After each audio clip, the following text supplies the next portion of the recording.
Retomamos, hermanos, entonces, la escuela dominical que hemos estado llevando durante estos meses, titulada, para que no lo olvidemos, El Evangelio y la Salvación. Hemos visto, creo que ya bastante sobre la temática. Espero que ya tengamos claro lo que es el Evangelio como tal, que habíamos dicho, que es el mensaje de la cruz de Cristo. Lo que Dios hizo en la historia humana hace más de 2000 años, cuando envió a Jesucristo, ¿a qué? Parafraseando a Pablo, a morir conforme a las Escrituras, a ser sepultado y a resucitar al tercer día conforme a las Escrituras.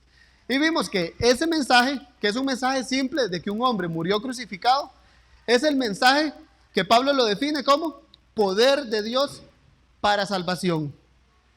¿Y qué era la salvación? Entonces, es cómo Dios, por medio del Espíritu Santo, aplica las bendiciones que Cristo ganó al morir, ser sepultado y resucitar al tercer día. ¿Y qué bendiciones Jesús ganó para su pueblo? Estas bendiciones las dividimos en 3 partes, que eran: 1, la salvación desde el punto de vista subjetivo, o decir, lo que ocurre en el hombre. Esto era, por ejemplo, la regeneración, cuando Dios, por medio de su palabra, da vida a los pecadores, como lo definía Pablo: estando nosotros muertos en delitos y pecados, nos dio vida juntamente con Él. Ya, el Señor da vida. Es algo que ocurre dentro del pecador. Aquí yo puedo verlos a todos ustedes, o ustedes me pueden ver a mí, y no hay algo externamente que nos pueda decir: ah, mira, este fulano es regenerado y este no. Es algo que ocurre dentro. Y solo Dios es el que infaliblemente sabe quiénes son los suyos. Después estaba la salvación objetiva, lo que ocurre en cuanto a la relación con Dios. Uno de los aspectos que vimos, por ejemplo, fue la justificación. ¿Y eso qué es? Cuando Dios declara al pecador justo. Una cosa es que Dios le da una nueva naturaleza al pecador, le da vida, dijimos, pero ese pecador sigue siendo culpable de pecado. Así que ahí es donde entra la justificación. La misma no da vida, no da una nueva naturaleza, pero sí hace una declaración, por decirlo así, en un tribunal, en donde el que era culpable es ahora declarado inocente. Nosotros como pecadores, veámoslo así, somos declarados ante el tribunal de Dios como inocentes, como si nunca hubiésemos roto un plato, como si nunca hubiésemos cometido un solo pecado. A pesar de que sí lo hemos hecho, ante la justicia de Dios, todos los que creen en Jesús son declarados inocentes. Y después estuvimos viendo lo que es la salvación continuada. Ya es algo que es continuo, entonces, valga la redundancia, en la vida del creyente. Tanto la regeneración ocurre una sola vez, la adopción ocurre una sola vez y para siempre. La justificación comporta esa misma naturaleza, que es declarado inocente una vez para siempre. En cuanto a la salvación continuada, entonces, es una obra que va poco a poco avanzando, va paso a paso en la vida del creyente, y que la misma termina cuando Dios llama al mismo a su presencia, o cuando el Señor Jesús vuelva y todos los santos sean glorificados. En cuanto a la salvación continuada, nosotros comenzamos viendo lo que era la santificación. La santificación, entonces, la definimos de una manera, creo que simple, es cuando nuestro carácter moral se va alineando con nuestra declaración judicial ante el trono de Dios. Ante el trono de Dios, los creyentes somos justos conforme a la ley de Dios. Moralmente no lo somos porque pecamos continuamente. Más el proceso de santificación, entonces, es cuando poco a poco vamos alineando nuestras vidas conforme a la ley de Dios. Vimos que es un proceso en el cual Dios obra sobre el pecador, obra también con el pecador, y Dios obra para bien del pecador. Es un proceso en donde se requiere la participación activa del pecador. ¿Por qué? Porque a nosotros, como pecadores, pero también como santos, se nos da el mandamiento de despojarnos del viejo hombre y vestirnos del Señor Jesucristo, o ya mortificar el pecado, no andar conforme a las obras de la carne, pero sí ser guiados por el Espíritu. Entonces, en ese aspecto vimos que esta obra de santificación requiere la participación activa del creyente, mas también recordamos que al final es una obra que es fruto de la fe. Como lo dice Pablo en Gálatas 6, ese es ese aspecto como cuando Pablo dice, la fe que obra por el amor. Esas obras de santificación, que podemos verla como irnos alineando conforme a la ley de Dios, son el producto de la fe en Jesucristo, la cual nos hace obrar. ¿Por qué? Por amor a Dios. Y ahí es donde vamos siendo santificados en ese proceso. Después vimos, en cuanto a la santificación, fue lo último que vimos, que hay medios de santificación. Y vimos dos. Uno lo vimos un poco más en detalle y el otro lo vamos a ver hoy, que son medios subjetivos y medios objetivos. Subjetivos era un único medio, era el medio subjetivo, que es la fe. La fe dijimos que es el medio principal por el cual el Espíritu Santo nos santifica. ¿Y cómo trabajaba? Con la palabra de Dios. El creyente va, pone sus ojos en Cristo a través de la palabra de Dios, y el Espíritu Santo a través de la fe usa esa palabra ¿para qué? Dijimos para ir imprimiendo esos aspectos de Cristo como un sello, dámoslo así, en el creyente, para que ese creyente cada vez vaya siendo más parecido a Jesucristo. Hoy vamos a ver lo que son los medios objetivos de la santificación. Si la fe, dijimos, es un medio subjetivo por el cual ponemos los ojos en el Señor Jesús, los medios objetivos ya son más palpables. ¿Por qué? Porque la fe es algo interior, que al igual todos nos vemos. Yo no conozco la medida de fe, yo no conozco si tienen fe o no. Ya, Dios sí sabe, pero a nivel nuestro es algo subjetivo, la fe. Pero en cuanto a nivel objetivo, podemos ver lo que son como esos medios que estimulan o aumentan nuestra fe. Y otro nombre que creo que nos va a ser más familiar cuando decimos objetivos es medios de gracia. Es algo, digamos, por decirlo así, ya palpable. ¿Por qué? Porque están definidos. Un medio de gracia, de hecho la semana pasada se nos enseñó, el hermano Luke lo hizo, un medio de gracia, él decía que era como una manguera por la cual fluye el agua. Es como esa manguera por la cual nos fluye la gracia de Dios hacia nosotros.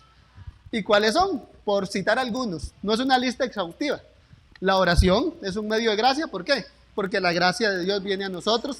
La lectura de la palabra de Dios. ¿Por qué? A través de esto vemos a Cristo y nuestra fe es estimulada. La reunión dominical, la comunión que tenemos los unos con otros es un medio de gracia. ¿Por qué? Porque hay hermanos que están hechos. Dios está trabajando en ellos y los está haciendo a la imagen de Cristo. Y cuando yo veo a uno de mis hermanos, ellos tienen aspectos de Cristo que son de bendición para mí. Y a través de eso fluye la gracia de Dios hacia nosotros. En cuanto a estos medios de gracia, hay cierta discusión en cuanto a desde cantidad de medios de gracia hasta la forma en que los agrupan. Pero creo que aquí tal vez no es en sí la temática muy pertinente hoy, como por qué punto nos volcamos. Pero para tener por lo menos, creo yo, una guía algo objetiva para lo mismo, vamos a ir a Hechos 2:42. Creo que donde se ve los medios de gracia más básicos.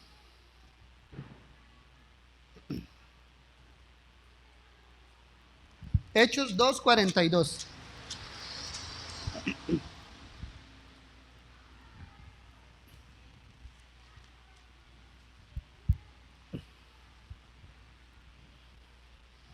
Creo que es podemos decir, la regla más simple y clara que tenemos en cuanto a los medios de gracia. Dice, Hechos 2:42. Y perseveraban en la doctrina de los apóstoles, en la comunión los unos con otros, en el partimiento del pan y en las oraciones. Basados en este texto, podemos ver por lo menos ¿En qué era lo que la iglesia primitiva perseveraba? O veámoslo así, ¿cuáles eran los medios de gracia que sostenían a esta iglesia de Hechos? Eran, entonces, la doctrina de los apóstoles, es decir, el contenido de la Biblia, la comunión los unos con otros. Veámoslo, todavía un término creo que nos es más familiar a veces, o más fácil de digerir, el compañerismo cristiano. La comunión los unos con otros es compañerismo cristiano. Me perdí, ¿ok? El partimiento del pan, la cena del Señor, y podemos agregar el bautismo, los sacramentos, y por último, las oraciones. Vamos a ver entonces brevemente esto relacionado con nuestra santificación. Entonces, número 1, la doctrina de los apóstoles o la palabra de Dios. ¿Cómo nos santifica? Vayamos a Juan 17:17.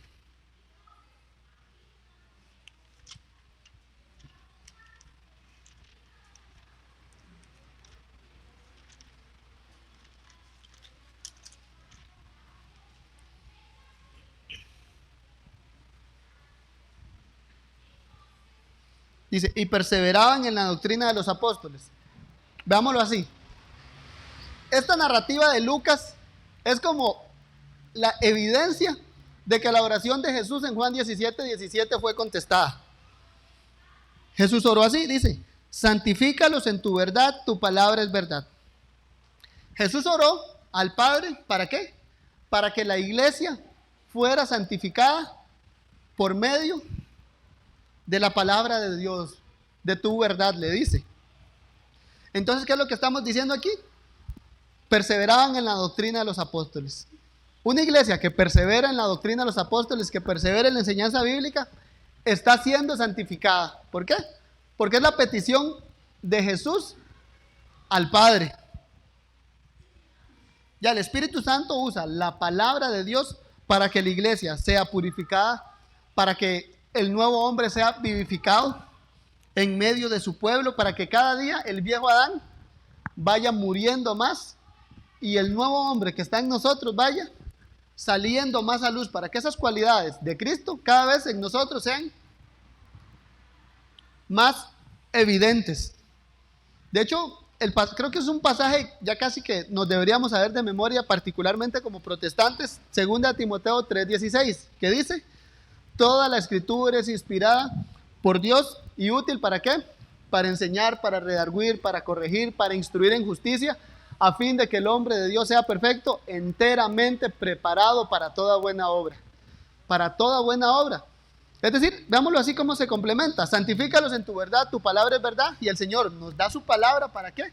Para que como iglesia estemos enteramente preparados, o es decir, estemos completos para toda buena obra.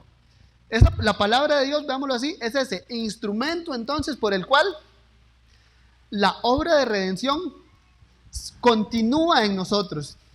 Que tengamos Biblias, que tengamos acceso a las Biblias, que tengamos fe en Jesucristo y que tengamos acceso a las Biblias, veámoslo así, es una evidencia tangible de que Dios quiere trabajar en nuestras vidas y de que está haciéndolo. ¿Por qué?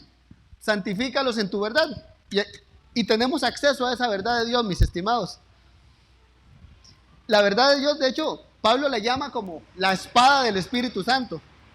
Entonces, ese Espíritu Santo toma esa espada y viene a hacer estragos buenos en nuestras vidas. ¿Por qué? Esa espada mata al viejo hombre, pero vivifica al nuevo hombre.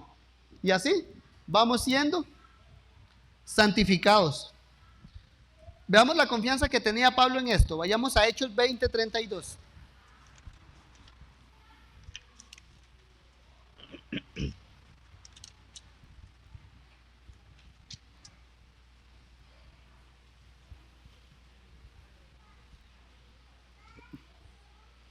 Hechos 20:32. Porque el punto es que ya que la palabra es un medio de gracia por el cual Dios nos santifica, es la voluntad de Jesús que le pidió al Padre eso, entonces de ahí podemos desligar la importancia de la palabra de Dios en nuestras vidas y nuestra responsabilidad ante ella. Y creo que el punto es que la palabra de Dios no puede faltar en nuestras vidas. tanto en la reunión dominical como en el resto de días que nos quedan, debemos exponernos a la palabra de Dios. ¿Y por qué? Veamos cómo Pablo también entendía eso y confiaba en que la palabra de Dios era lo que sostenía la iglesia. Hechos 20:32 dice: y ahora, hermanos, os encomiendo a Dios y a la palabra de su gracia, que tiene poder para sobreedificaros y daros herencia con todos los santificados. Veamos aquí entonces, Pablo encomienda a la iglesia de Éfeso, ¿a quién? No a los pastores de Éfeso que eran muy dotados, no a esos hombres que posiblemente tenían fama de muy fieles, o tal vez incluso de muy populares en toda Asia. No, os encomiendo a Dios y a la palabra de su gracia. ¿Por qué? Que tiene poder para sobreedificarlos, ya edificados sobre el fundamento de los apóstoles. Entonces, ¿qué hace la palabra de Dios? Sigue sobreedificando. ¿Por qué? Tiene poder para sobreedificaros y daros herencia con todos los santificados. Ya, Pablo ahí deja claro entonces la importancia de la palabra de Dios para la vida de la iglesia. Otro medio de gracia o medio objetivo por el cual nuestra fe es estimulada son lo que conocemos como las ordenanzas o los sacramentos. Estos, dámosle el mismo enfoque. ¿Por qué? Son medios entonces por los cuales la gracia de Dios viene hacia nosotros. Ahora, no es una gracia sacramental, como creo que hace semanas vimos que el catolicismo romano lo enseña, que básicamente el catolicismo romano enseña que el sacramento es eficaz en sí mismo y por sí mismo, independientemente del receptor.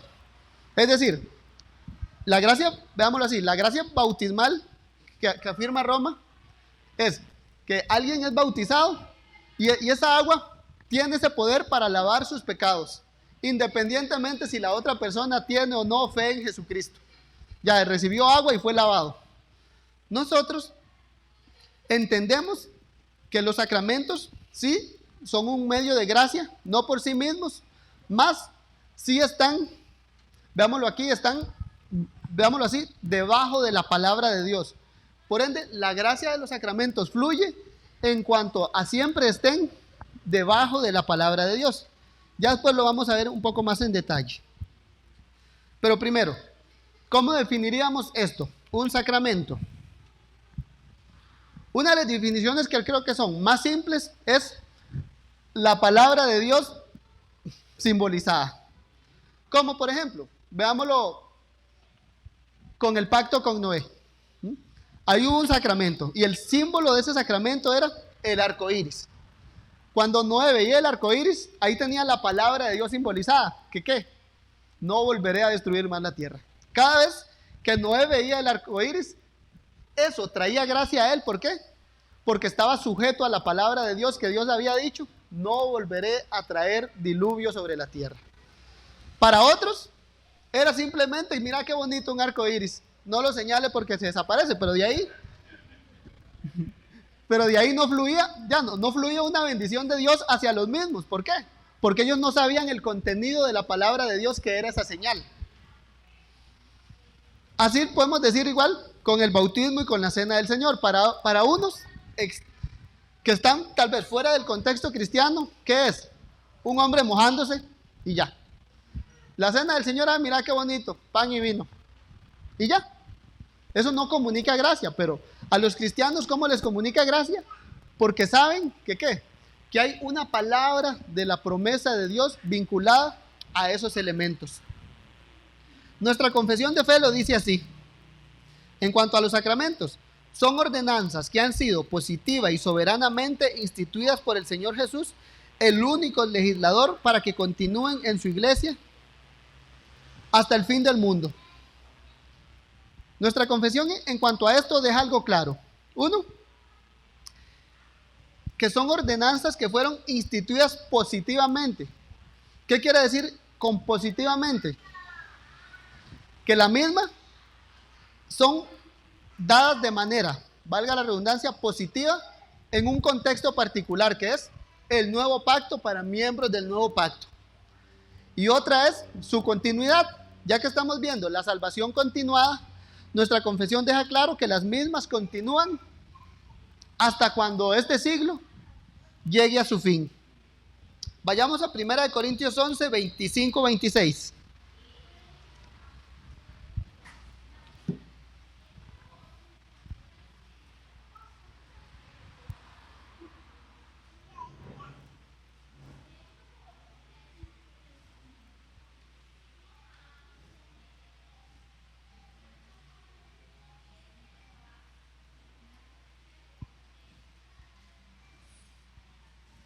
Primera de Corintios 11, 25, 26. Dice: asimismo tomó también la copa después de haber cenado, diciendo: esta es la copa del nuevo pacto en mi sangre. Haced esto todas las veces que la bebiereis en memoria de mí. Así pues, todas las veces que comierais este pan y bebierais esta copa, la muerte del Señor anunciáis hasta que Él venga. ¿Cómo entendemos esto con respecto a nuestra santificación? Primero, que es algo continuo. Todas las veces que bebiereis, todas las veces que comiereis, se hace en memoria ¿de quién? De Cristo. Ahí hay, la palabra de Dios ya está relacionada al sacramento. ¿Por qué? Para el creyente no está comiendo mero pan, no está comiendo mero vino, sino está trayendo a su memoria el evangelio, la muerte del Señor anunciáis. Y ya el mensaje del evangelio por sí es poder de Dios entonces para salvación. Aquí con la cena del Señor entonces entendámoslo así. El evangelio nos está siendo anunciado por medios ordinarios, pan y vino, pero medios ordinarios que en el momento están comunicando a la mente del creyente verdades bíblicas. Entonces nosotros no meramente nos reunimos solo a comer un simple pan o a tomar un simple vino, sino nos reunimos a recordar y a anunciar la muerte del Señor. Y de esta manera, con estos medios establecidos que Cristo dejó, el Espíritu Santo entonces nutre nuestras almas a través de traer a memoria o de anunciar la muerte del Señor. Nutre nuestras almas, ¿para qué? Para seguirnos santificando. Otro medio más, mis hermanos, la comunión de los santos. Este dijimos que lo podíamos entender como el compañerismo cristiano. ¿Por qué?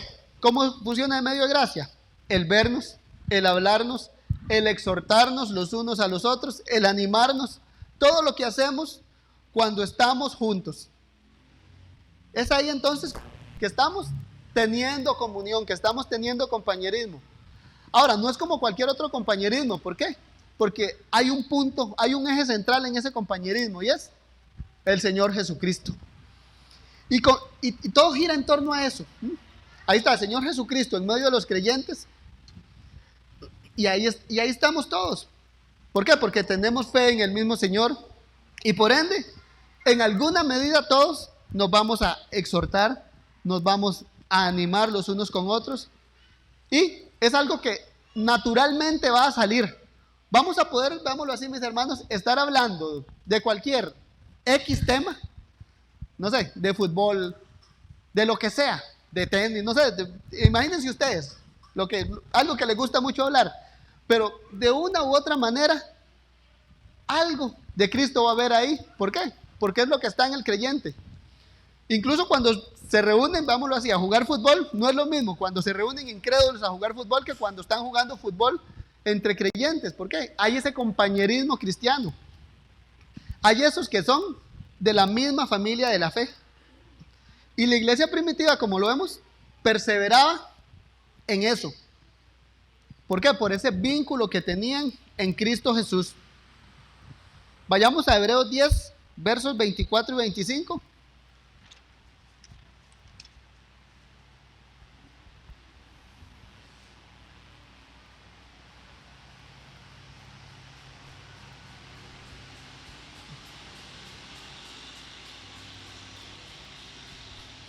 Dice así: y considerémonos unos a otros para estimularnos al amor y a las buenas obras, no dejando de congregarnos como algunos tienen por costumbre, sino exhortándonos, y tanto más cuando veáis que aquel día se acerca. Vámonos aquí, ¿cómo crecemos en santidad por medio del compañerismo cristiano?